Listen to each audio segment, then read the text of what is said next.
अगर आप एक माँ है, आपके घर में एक छोटा बच्चा है, तो सबसे ज़्यादा आप परेशान किस बात से होते हैं?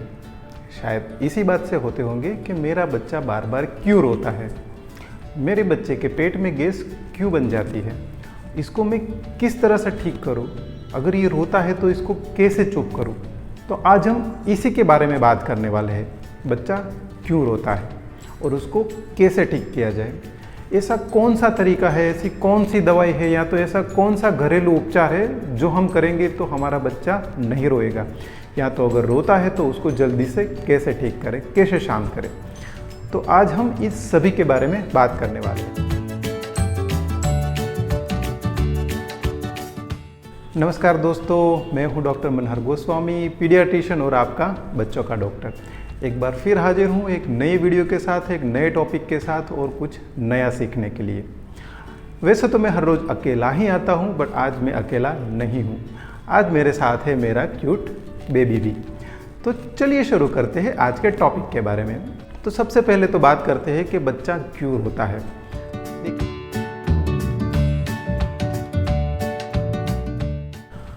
मगर सोचिए, एक छोटा बच्चा जो अभी अभी इसका जन्म हुआ है, 1, 2, 3 महीने का बच्चा है, वो क्या बोलेगा?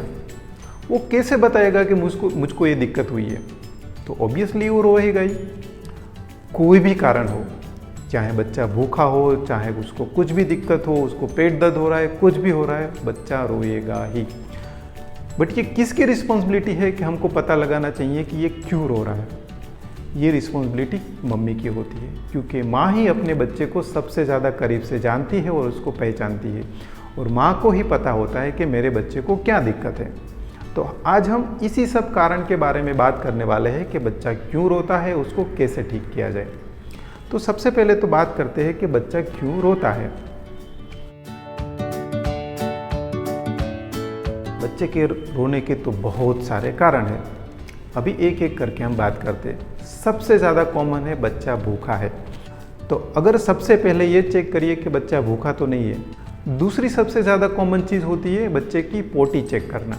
जब भी बच्चा रोता है तो उसकी पोटी चेक करिए, उसने गीला तो नहीं किया है, उसने यूरिन या स्टूल तो नहीं पास किया है, पोटी तो नहीं किया है। ये सबसे ज़्यादा मोस्ट कॉमन कारण होता है बच्चा रोने का, क्योंकि कोई भी बच्चा गीले में नहीं सो सकता है। तीसरा कारण होता है पेट में गैस बनना। ये बहुत ही कॉमन कारण है, सभी बच्चे को ना कभी ये प्रॉब्लम होती है, और मम्मी का ये सबसे कॉमन पूछे जाने वाला सवाल है कि मेरे बच्चे को बार बार गैस होती है, वो बार बार रोता है, उसको कैसे ठीक किया जाए। मैं ऐसा क्या खाऊं, मैं ऐसा क्या ध्यान रखूं ताकि मेरे बच्चों को गैस ना हो। तो सबसे पहले तो बात करते हैं कि बच्चे के पेट में गैस बनती कैसे है। देखिए, जैसे बच्चा दूध पीता है, चाहे वो मम्मी का दूध पी रहा है या तो ऊपर से चम्मच से, वाटकी से, बोतल से, कैसे भी दूध पी रहा है, तो जब बच्चा दूध पिएगा तो सिर्फ दूध ही अंदर नहीं जाएगा, बच्चे के अंदर उसके साथ हवाई भी जाएगी। जो हवा अंदर जाती है वो बबल्स बन जाती है और पेट के अंदर रहती है। तो ये हमारी रिस्पॉन्सिबिलिटी होती है कि वो जो गैस बन रही है उसको हम बाहर निकालें। अब आप एक बात सोचिए, जैसे कि हम लोग सिर्फ खाना खाते हैं और फिर सो जाते हैं, तो क्या होगा? अगर आप 2 दिन ऐसा करोगे कि खाना खाओगे सो जाओगे, खाना खाओगे सो जाओगे, तो आपका पेट भी भारी हो जाएगा, आपके पेट में भी गैस बन जाएगा। हम लोग तो खाना खाने के बाद चलते हैं, फिरते हैं, उठते हैं, बैठते हैं, तो हमारे अंदर की जो गैस होती है वो ऑटोमेटिक बाहर निकल जाती है। बट बच्चा ये कैसे करेगा? उसको तो सिर्फ फीडिंग करना है, सोना है, फीडिंग करना है, सोना है। तो हमको कुछ ऐसा करना है ताकि उसकी डकार आए, उसके पेट में गैस ना बने। तो बच्चे को गैस ना बने उसके लिए 4-5 चीज़ें करनी बहुत ज़रूरी है।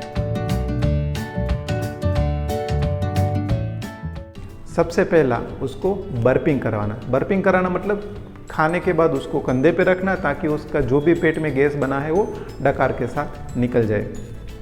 तो बर्पिंग कैसे कराना है, ध्यान से देखिएगा। उसके 2-3 अलग अलग तरीके हैं। सबसे पहले तो जैसे ही आपने बच्चे को दूध पिलाया, दूध पिलाने के बाद जैसे ही लगा कि चलो अभी उसने छोड़ दिया है, दूध उसका ख़त्म हो गया है पीना, तो फिर उसको हल्के से ऐसे कंधे पे रखिए। उसका जो सिर है वो आपके कंधे के पीछे जाना चाहिए। ये जो हाथ है उसको पूरी तरह से यहाँ पे सपोर्ट दीजिए, और जो दूसरा हाथ है उसको यहाँ से ऐसे ऐसे करिए। आप हल्के हाथ से थोड़ा ऐसे ऐसे भी कर सकते हैं और ऐसे ऐसे घुमा भी सकते हैं, और थोड़ा जैसे हम झूलते हैं इस तरह से झूलिए। ऐसा कम से कम 10 से 15 मिनट तक करना है। आप ऐसे ऐसे भी झूल सकते हैं और ऐसे ऐसे भी कर सकते हैं। तो जब भी आप दूध पिलाइए तो कम से कम 10 से 15 मिनट तक ऐसा करना है हल्के हाथ से। उसका जो पेट है वो हमारे कंधे के साथ लगना चाहिए, उसका सिर है वो कंधे के पीछे जाना चाहिए। अभी सबसे ज़्यादा प्रॉब्लम कहाँ पे होती है? सबसे ज़्यादा प्रॉब्लम होती है रात को, क्योंकि हम भी थके हुए होते हैं। तो ऐसा होता है कि चलो फीडिंग कराया और उसको कंधे पे रखने का टाइम नहीं मिला, तुरंत ही सुला दिया।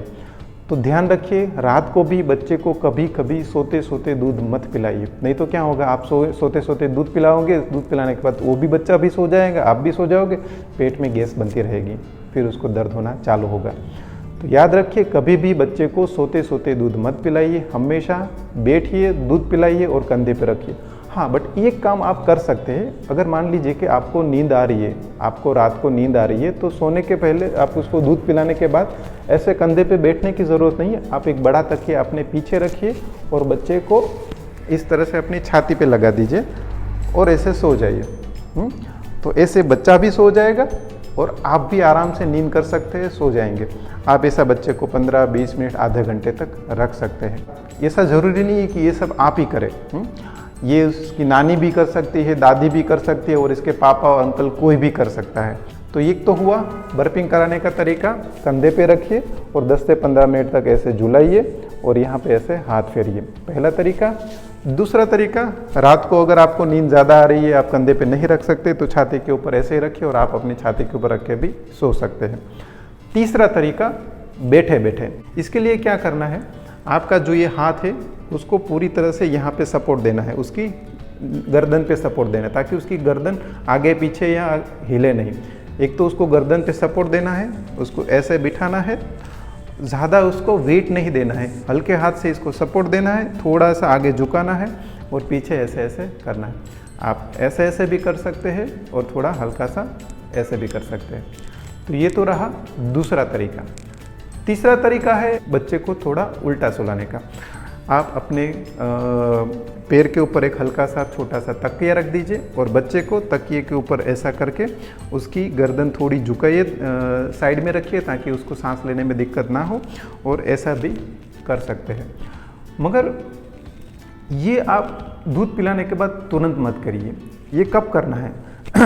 जब भी आपके पास फ्री टाइम है, जब भी आप बच्चे के साथ खेल रहे हैं, दूध पीने के 2-3 घंटे के बाद ऐसा करिए ताकि वो वॉमिट ना करे।